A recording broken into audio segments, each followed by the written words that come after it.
Welcome back to the Scan Invitational. We had a slight technical hitch. All the players went into Champion Select and our TeamSpeak crashed. So we are already quite a way through picks and bans. You can see bans are actually fairly consistent to last games. The only addition is Shyvana in the bans. And Qunsk has taken away the Kazakhs from MYM. Yeah, I mean, it took it was such a big issue in the last game. There was no reason really to keep that on the board, especially just to allow Eyes on You to take that away from them. But they have picked up the Kazakhs, so at least they're not going to have to deal with that. However, they are hovering over the Mundo, and I am on slight delay because I am casting over stream. So Stress will be doing his best to keep me up to date. Oh, we have had the Yasuo locked in, and now this is one of the things as a caster that scares you, because this is the first game I'll have casted with Yasuo in the game, so it gives us some good talking points with Yasuo as the champion, but not very consistent with what we've casted before. Elise, on the other hand, who they've locked in alongside, very well seen champion. We all know about Elise. Yeah, but most of what we talk about will be mostly speculation and opinions from our end, and no doubt will be flamed at some point for all of those being wrong. So, but yeah, that's why it's scary as a caster. But we are just waiting to see what Eyes on You do to fill in the rest of their blanks. And it's something they're probably thinking about right now. It took them a little while to kind of think exactly what they do want. It's like, whoa, it's Yasuo. That was banned out in the first game. Now we actually have to kind of adapt around that. We don't actually know where he's going to be because Elise being such an ambiguous pick could be mid lane, top lane, or jungle nowadays. But again, could be played in any one of those roles. And so is Yasuo, and no one really knows where he quite fits at the moment. And you can see the bottom lane pairings on both sides have been picked up. Koi and Siscott going for that Annie Lucian again. They did have quite a good success in the very early game, picking up that early stun out in the jungle, but it kind of ended up backfiring, and they never got themselves back to a point against the Zyra and Jinx, which has been locked in for MYM. These picks are coming through very quickly here, and you can see Zyra, Jinx, Nasus and Kale have been locked in against MYM. That's Eyes on You picking those two up. I'm wondering whether that's more specifically to go against Makler, against Yasuo, of course, which has been picked up by Makler. I would imagine that'll go to Czaru, though. Yeah, indeed, and that's very interesting. Maybe not, actually, because they've locked in Orianna as well, so we'll see where they end up swapping these around to. This is quite ambiguous on both sides. There's a lot of champions that can play more than one role. I mean, you look at Eyes on You, I would imagine that'll be Nasus top with Kazakhs in the jungle, but they're swapping things around quite a lot. It's very, very funky. The way I would guess it is as Elise jungle, Yasuo top, then Orianna mid, then Kale mid, Kazakhs top, and then... Oh wait, no, Nasus. Ooh. See, this is the thing, because they've swapped it around, and they have swapped it a number of times now. Yeah. I feel like Fears will be on Kazakhs in the jungle. It's a little bit more viable now because you get a little more gold from the jungle. So it is possible. It's not quite as risky as it used to be, where it had a lot of damage, but if you didn't get those early kills, you fell behind. It does somewhat still struggle from that, though. Yeah, he has decent clear in the jungle, and as you said, there's more gold to kind of pull from in terms of item builds. But Nasus top, do they have the team that can kind of work around that? Because Nasus needs a little time to kind of set himself up, and if he doesn't have that, then there's no point running Nasus. And against a top lane, which is very likely to be Yasuo, could also be Elise if they decide to swap it up, and Elise is a very strong lane bully. Nasus doesn't really have too many counters, and I always like watching Nasus Stress. You also always like playing Nasus. I do. It's a champion that if you ever get it, will lock it in. However, we do have to lock ourselves into a break for a couple. We're live with game number 2 here between Eyes on You and MYM in the Scan Invitational, powered by Soundblaster, Netgear, and Be Quiet. This is, as I said, game number 2 here in the round of 8. Eyes on You look to play this one a little bit more defensively than they started out the first game. Indeed, and this is a little funky. They're actually putting Koi forwards as like their tankiest member, and if they actually have the entire team jumping onto him, walks around the corner, Eyes on You are there, and they can just go for the ambush. But in fact, MYM just fanned out, and they're not going for the aggression. Yeah, that's quite a big tell there, and this is such a strange game already. Like, I normally don't call things like team composition strange, but These are really obscure compositions to what we normally see. I mean, Kale has seen a little bit of a rise in play. Nasus has seen a decline in play, so it's kind of strange to see both at the same point with a Kha'Zix jungle. Yeah. And then there's the really, really question pick. We've not seen it before in this Yasuo in the top lane in a competitive game yet. So it's interesting to see where that's going to go and how Kubon is going to deal with a champion like Nasus in that top lane. Yes, especially because a lot of the top lanes at the moment are just tanky balls of stats. You've got Mundo, you have Shyvana, and they just level up and then they kill your whole team. Yasuo is more damage focused and is unlikely we'll see more of like a full tank build from Yasuo. Some people are saying that a bruiser build is good, some people are saying that the Straits of Infinity edge into static shift, because with the right runes and masteries you get basically 100% crit chance. So there's a couple builds that Yasuo can do here, and specifically against Nasus, because he's being picked up. We'll have to see how good he is against him in lane. This time, however, you can see that without that level 1 engage, I would imagine Eyes on You would be a little bit more willing to trade here. They haven't yet got to that point. They got pushed in fairly hard there by Makler and Libik. So I'm expecting to see Qunsk and Sirskot start to lay down a little more pressure. Hopefully they're not too afraid after the last game. Yeah, and this time we haven't had the first blood. Qunsk has actually been locked up. Both of the brutes come down. Flash comes out as well. Makler with a follow. Last auto attack. First blood from the Ignite will be going down to that bottom lane. And unfortunately, that wasn't quite the right time for Qunsk to move forward. The minion waves were a little bit stacked in an awkward position, so that's the problem, is you have good bursts and trading, but you have to pick your battles. You can't just go in randomly. Oh, and the Wither has come down. Fear leaps forwards. The Flash has already been burnt by Kubon. And that's a good pickup. It's not quite as good as Fears would like, with, of course, Kha'Zix kind of requiring a little bit more in the way of kills and assists to get that extra gold early on to allow him to scale. But a burnt Flash is a good play nonetheless. It's going to mean that Yasuo is fairly vulnerable as this game goes on. Yep, Kha'Zix looking for round 2 onto Kubon. That's a large minion stack, however. Wither comes through, and the sweeping blade forwards. The third part of his Steel Tempest knocks them up. Windwall's not going to help you here, but Mokatte will. Fears jumps out. He's taking so much damage from the minion line. Kubon will also be taken down as Koi tries to escape from the spider, and he will just be throwing down the Wither once again, juking through the minions. Another Cocoon actually finds its way through the minions as well. Mokatte jumps forwards. The spiderlings will dash forwards as well. That's not quite enough to pick up the second kill. Oh, Mokatte's explosive spiderling didn't quite get through the minions like the Cocoon threaded the needle. Sirskot is under a lot of danger in that bottom lane. Qunsk gets tied up again. Yeah, and because there's no Sirskot to output the damage as he retreats, that's a perfect chance to capitalize on his positioning. And again, they're just being completely punted around in the bottom lane. And up in that top lane engagement, the kill went over to Nasus, and yes, he did get the Siphoning Strike to get the kill, so he gets a nice set of stacks onto that Q.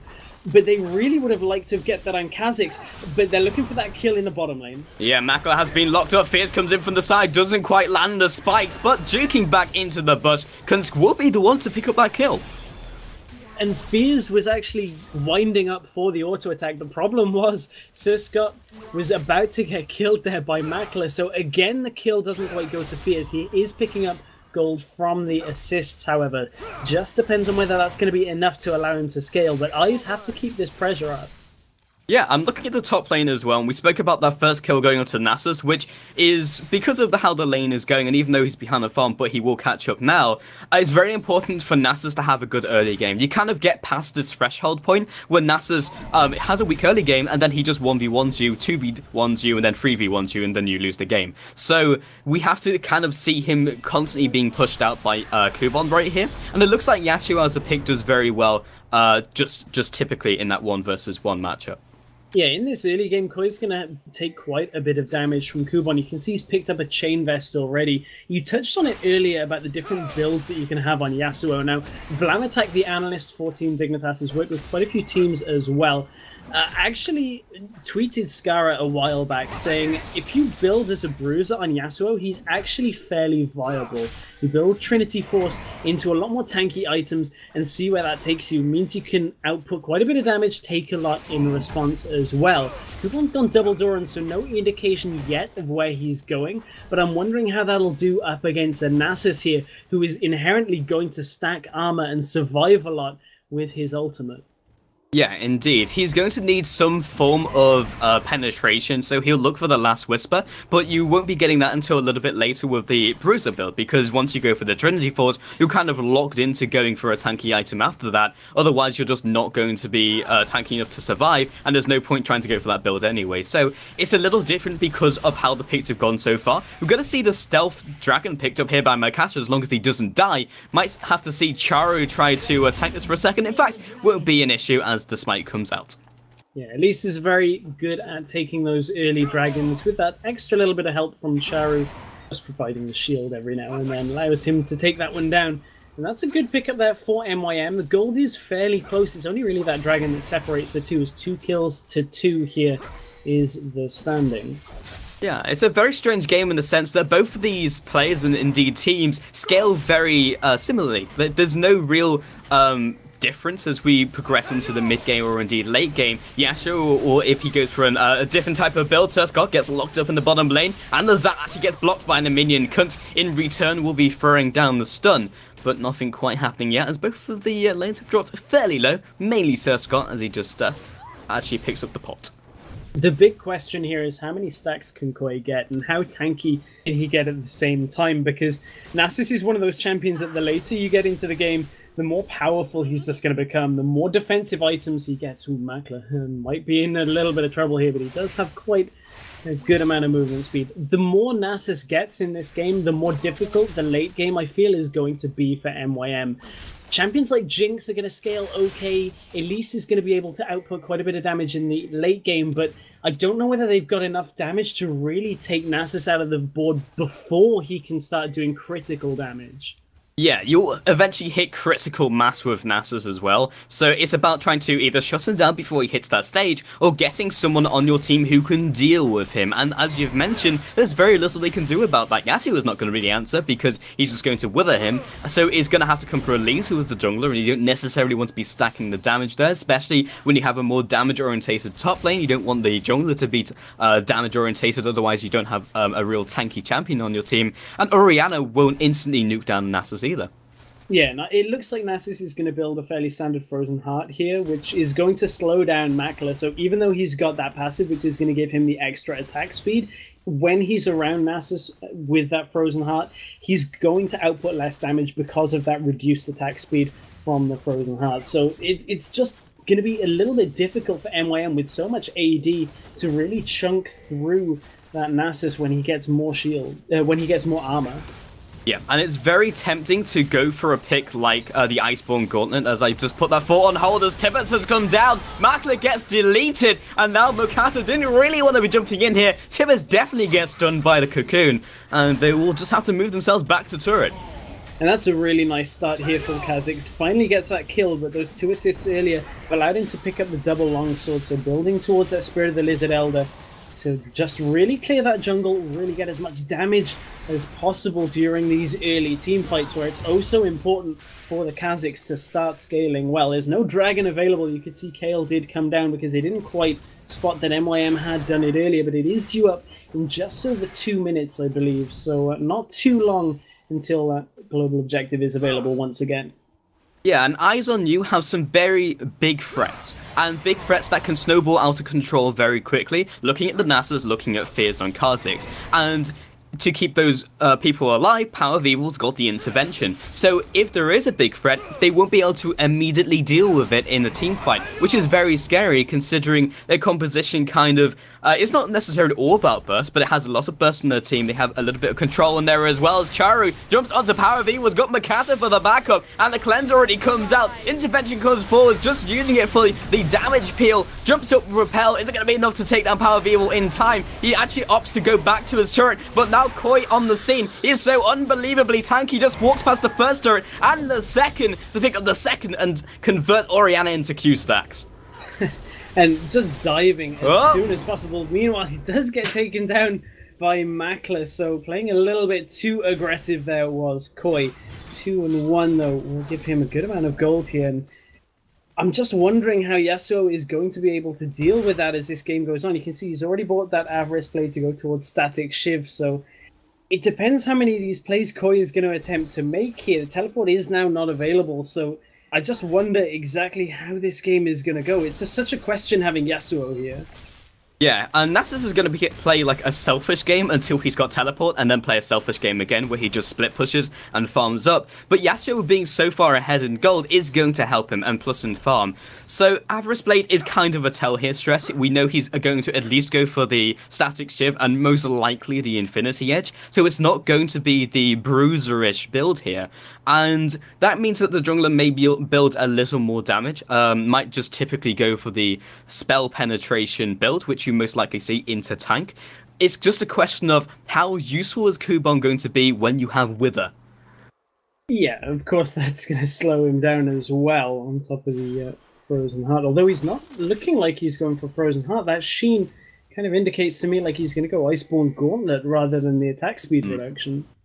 Yeah, so I was starting to point off earlier, and I might have to end it again very quickly as we have Elise in the top lane looking for this gank to happen, as Nasus is going to try and get these Q stacks, but there's a large mini wave to contend with. Not going to be a massive issue. I'm going to keep my eye on the top lane as they do actually go for this, and the last breath comes forwards, lands the Neurotoxin, looking for the cocoon, which will indeed land, following up with the Venomous Bite. Yeah, it just looked like Fury the Sands wasn't quite used in time, of course getting tied up by that last breath, and the Steel Tempest there out of Yasuo. There's a lot of crowd control there, like an insane amount if you land that whirlwind from it. And I don't think Koi was expecting it.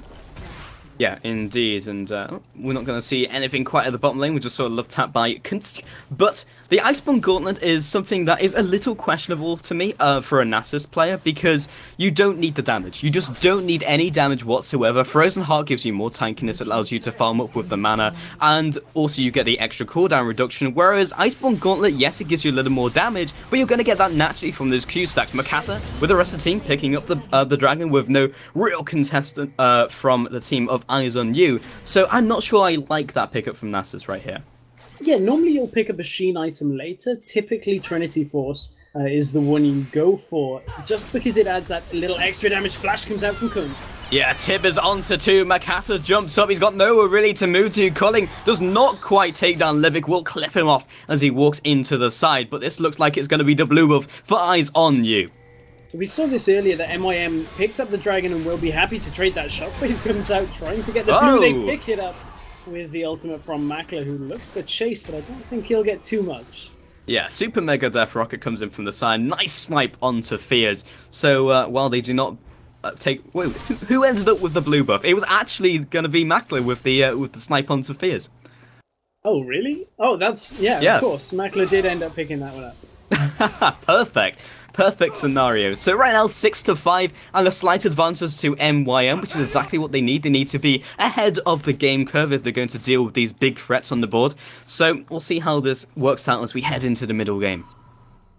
And one of the points here about the difference in team compositions is really Eyes don't have the greatest objective control until they can get Koi into the fights. That's really when they can start taking objectives very quickly, whereas you look at MYM, they're able to get those two dragons because of the way their lanes have been pushing. Yes, Fears should have good isolation damage onto objectives like Dragon, but when they don't have the map position for it, it's very difficult, and it's engaged in the bot lane. Yeah, Stronger Funds comes up, doesn't quite connect onto anyone. Makler jumps forward, he does have the double buff from the earlier snipe. Libik dropped very low, and the Light Slinger passive will be enough to knock him down. Yeah, that's, as I was saying, it's just difficult for Eyes to start pushing their lanes out because of the team composition out of MYM, so they're not really able to contend these objectives too well, and there's big damage out of Czaru in that middle lane already. It's actually built a Haunting, guys, which is not common for an Orianna. That's a little interesting. It kind of shows me that they're looking for a more poke-centric game, but typically you don't pick up a Haunting Guise because you don't have fantastic base damages compared to a lot of mid laners. You scale very well, you're more for the utility on top of your damage, but you'll often go for a Haunting Guise on someone like Elise because your base damages in forms of the percent damage is so good. I'm still I'm scratching my head on that. It looks like we're going to get an Archangel's Scepter with that Haunting Guise out of Orianna, but it's a very different build to the standard Athene's Unholy Grail. Makler might be caught out here in this bottom lane. The culling has been used, but that's the problem with the culling. That minion wave travels into the lane just at the right time to save Makler. Yeah, so we're going to have to see how this build works out. Of course, Czaru is a fantastic mid lane player, especially an Orianna player, so he knows exactly what he's doing. Players usually have a reason for doing something. We'll just see how it works out as we transition into the mid and late game.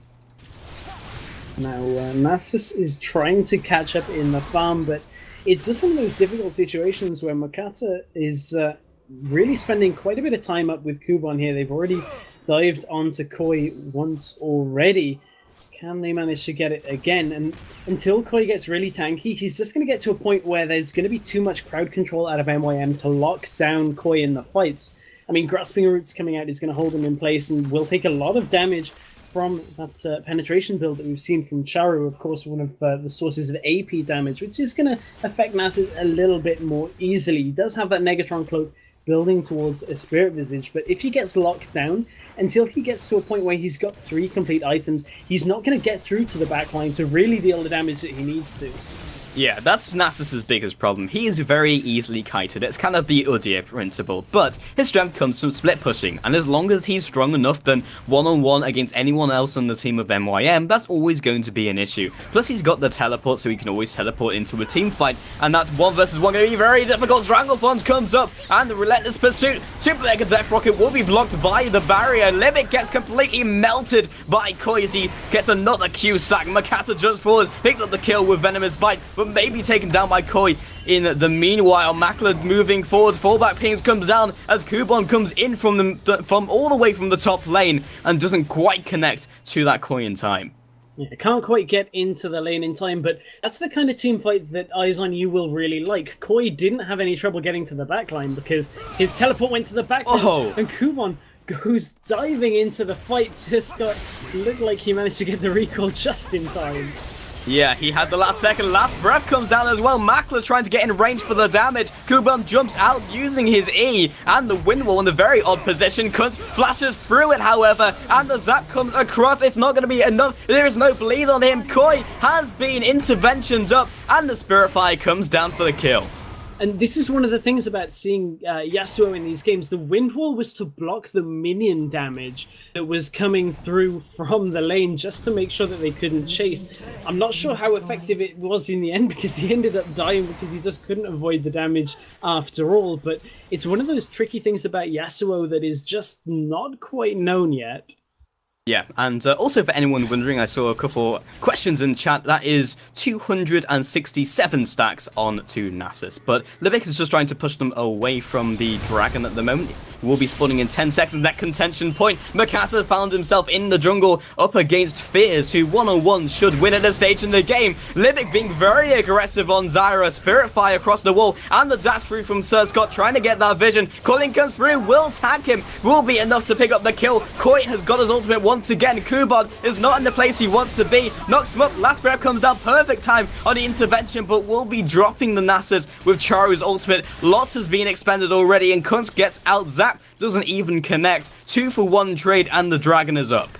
But again, MYM are picking these fights right when they feel like they can get dragon. That's massive damage onto Qunsk. They stack for the Tibbers. The shutdown goes on for Czaru. Will MYM be able to secure this position here for the dragon? They had the numbers advantage, and they had the most perfect money Tibbers in the world, but they had no mana to do anything about it, so that will be the dragon falling to Meet Your Makers. And Meet Your Makers take their 3rd dragon of the game. Pretty much every time it's up, MYM are getting that objective. Fears is very low. That's to be careful that he doesn't take too much damage. We'll have the isolated golem and be able to recall out of that. Yeah, it's always great when you see these top-level players go into a battle to the death with the camps in the jungle, who are a little bit stronger in the season for jungle. So, do you see Libik being very aggressive on that Czaru, as we usually see him being, as we saw the very aggressive flash into the Ignite, trying to pick up the kill into Fears earlier. Sir Scott, meanwhile, has been melted by Makler. That's probably a very dead bottom turret, but we do see a reaction from Fears. And that's one of the problems when Makler is 3-3 with 2 finished items already. He's just able to output a little bit more damage than Lucian, because no finished Trinity Force yet for Lucian just means that his damage isn't going to be all that great on his abilities. Really, it's the culling that is going to deal massive damage, but Fierce gets locked up. Strangleforms comes down, and the last auto attack from Mr. Fishbones will pick up that kill. And they will be able to push this turret in as well. They've got the cannon wave joining them. Turret is around about half health, but you can see already Makler able to do a lot of damage with that increased attack speed. And that's a turret in favor of MYM, and that's all 3 outer turrets that have gone down. Their objective control in this game is far better than Eyes on You, and you can see the effect that it's having on the gold. Yeah, and if Eyes on You, however, are at their turret before MYM reach that area, then they have very good wave clear. They've got the nexus with the Spirit Fire, and also a bit from Fears, but also KO the AoE damage from Righteous Fury is enough usually just to take down the minion wave. They have to be somewhat close to it, but it's not a big deal, especially when they have the 5-man stack.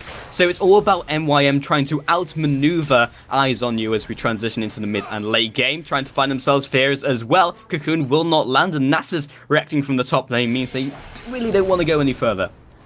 And very similarly to game number 1, we're seeing that Libik has decided not to go for that Talisman of Ascension again. And again, it's a departure from what we've seen on a lot of supports recently, but seems to be working out fairly well for Libik. They're able to catch people very well and get a lot of wards down, which is giving them good objective control. And really, that's the basis of how they've been able to establish these towers and dragons, because they know exactly where Eyes on You are.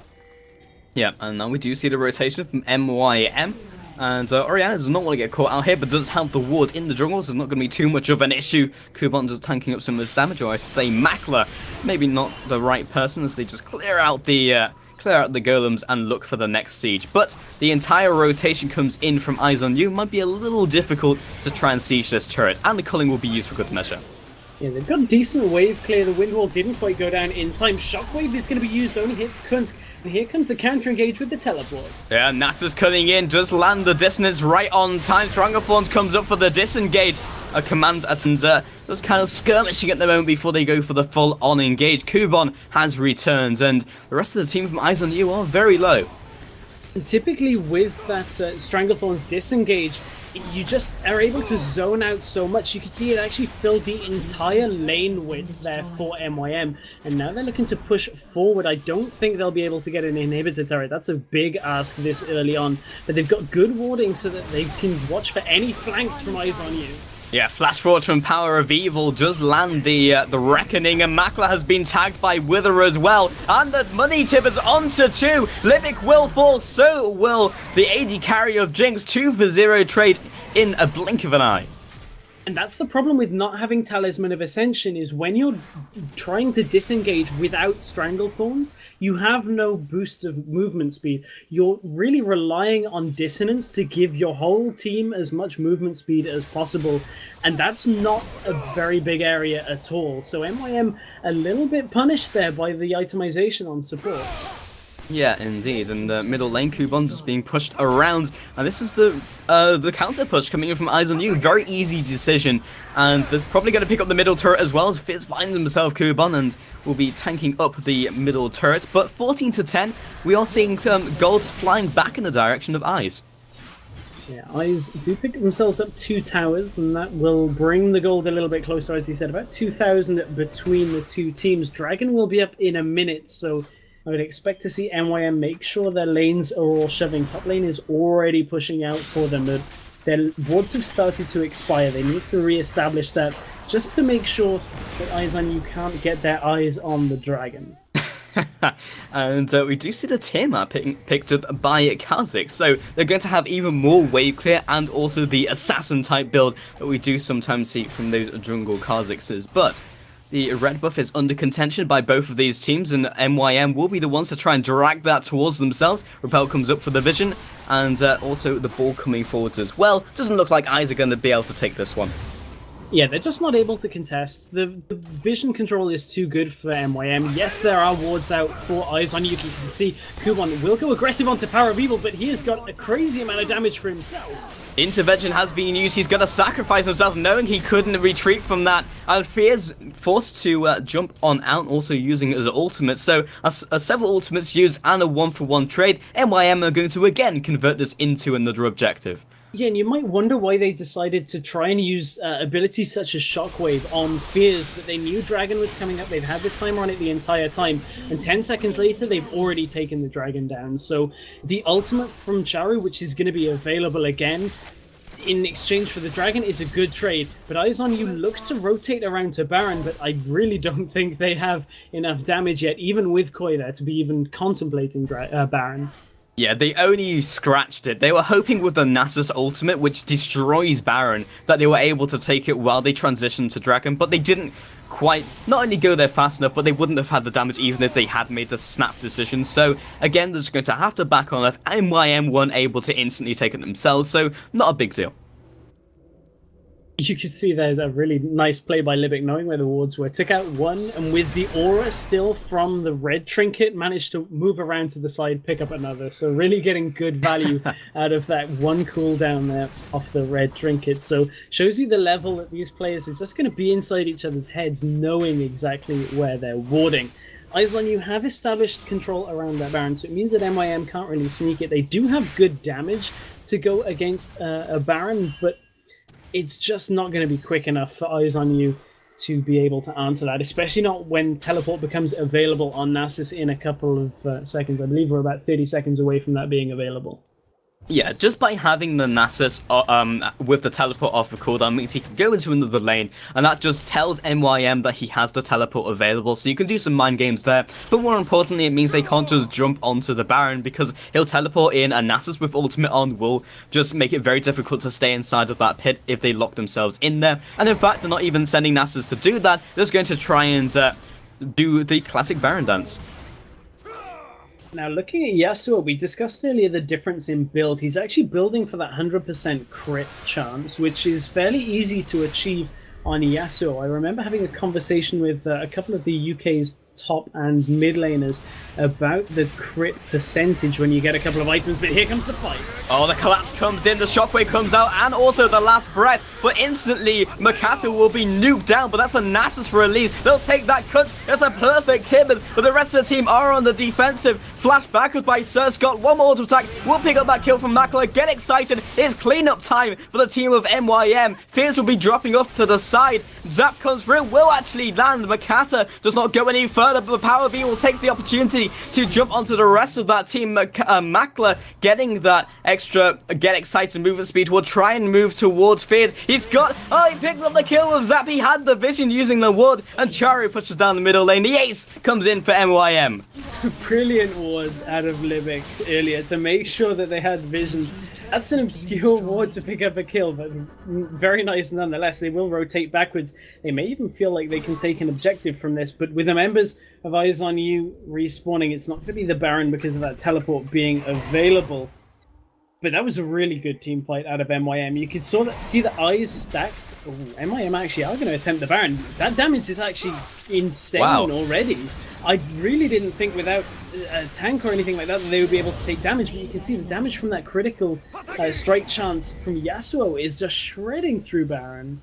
Well, that sure is 2 AD carries, and it turns out that drops a single target very quickly. So, yeah. So as a side effect of having Yasuo, you have a very good team for taking Baron, even without a Elise. So the amount of objective control, not only on the towers, but also on Dragon and Baron, is something that Yasuo might be useful. And very interesting to go up against a team, or at least a champion like Nasus, who is going to build armor as resistance. You can see Jinx has foregone any kind of penetration just to get that extra critical. So it means that MYM are going to be critting so often that they're relying on having less penetration to actually chunk through the armor because of how behind they put Nasus with those early kills. He's not quite at the point where he'd like to be 30 minutes into the game. Let's have a look at how many stacks that Koi actually has right now. It's 444, so he'll do quite a bit of damage, but it's not really going to be enough because he's not going to be able to get to the backline. Yeah, I mean, 450 stacks at this stage in the game is actually pretty good, and that wards at this stage in the game is not very good. Kubon does find himself caught by Fears, however, Windwall not going to save him. He comes through, he jukes backwards. Makler has finally come and found himself in the top lane. He's actually chunking through Koi, and now with the weather coming down, Fears dashes forwards. Libik has also joined, and drips and drabs. MYM find their entire line in the top lane. Super Mega Death Rocket comes through. Fears is probably not going to escape from this one. Mokatte will pick that one up, and you can see during that fight, Makler had actually picked up the last Whisper, was just waiting to recall, had the gold for that, so did have the penetration to make it even quicker that they chunked through Nasus and Kha'Zix, but now MYM are in full control of this game once again. They've had great objective control all game, and they know that Dragon is coming up in just over 40 seconds, so they're looking to just shove as many of their lanes. They have to be careful though, because Scott is in that bottom lane pushing through a turret. However, if they can get a good trade here, they'll be able to pick up more. Yeah, they can instantly delete the power of evil. That will also be very good as well. Still has that intervention off of cooldown, so he'll have that when he actually gets up again. But Kubon on the hunt, trying to pick up that Lucian as the rest of his team just batters down the front door. And Kubon has caught up, and in 1 second will instantly delete his target. And that's an inhibitor going down for MYM, and they just don't feel like they're under any pressure here from Eyes on You. You can see PowerOfEvil drifted forward and just got caught once again. And MYM are very smart at using their ultimates. Yes, they may be using them only to kill one person, which normally for Shockwave isn't that good, because you expect a big Shockwave in team fights, but every time they use it, they're getting big objectives off it. They're getting dragons, they're getting inhibitors and turrets just from using Shockwave. Yeah, they know their composition well enough to be able to do that, and Fierce has again found himself caught. Leap comes up, knocks him up in mid-air, will be taken down by the distance from Czaru, and that's another pick, and all they need is one kill, exactly why they're utilizing the Shockwave for those objectives. Really nice cocoon there as well from Mokatte. Managed to pick him up during that jump, and now MYM rotate around. They will look for this bottom tower, and I have to think that they'll be able to get it, but Eyes will start to contest to it. Super Mega Death Rocket doesn't quite hit anything, but with the minion weight, there's the match. The most money of Shockwaves comes through. Everyone drops onto 5% HP. Pushed forward from Mokatte, picks up one. Locked underneath the turret with Annie's last breath. That's not going to be Yasuo using that. But Koi has already moved into the bottom lane. 3 versus 1. He's being kited around. So Scott has come back from base. But 1 versus 3, that's not the place he wants to be. Culling is coming through. Just tagging Czaru. Inhibitor will drop. That's a second inhibitor now for MYM, and every time they take an engagement, they are getting big objectives from it. Fears is looking to get in range here to jump, because Charu's low enough. Dissonance comes out. He actually gets held in place there as Czaru will Zhonya's. Yep, Koi comes in for the flank. Now 1 versus 3 again. Spiritfire will pick up 1. Czaru trying to just survive through this, and Libik will be the sacrificial lamb, just allowing Czaru to escape. But look at the base. There's already supers from that top lane taking down the first Nexus turret, and it's only Qunsk that's there to hold it. They're forcing the recalls out. There's going to be a fair amount of damage onto this second Nexus tower. Yeah, indeed. And, well, they are being pushed into their base. Baron's not going to be up for a little while, so they do have that breathing room, and they'll be able to farm those waves as they are now onto the defensive. So that's a little bit of side effect with the pace of the game. But now 22 to 23, the game's still very even, but now looking at the goal totals, 7 objectives in form of those turrets over that team of Eyes on You. MYM are in a very solid position, especially if they pick up the kill on the PowerOfEvil. Just expecting more people to be there, I suppose, with that 2 versus 2 in the middle lane. PowerOfEvil is very strong though. He's got that Lich Bane, has had it for a while, with the Seekers and the Nash's Tooth as well. Is really just chunking through anyone that he focuses, so MYM do have to be a little bit careful. But as soon as that intervention is gone, that's really when they can strike and pick up as many kills as they'd like to, because MYM have a really good composition for just snowballing these fights through.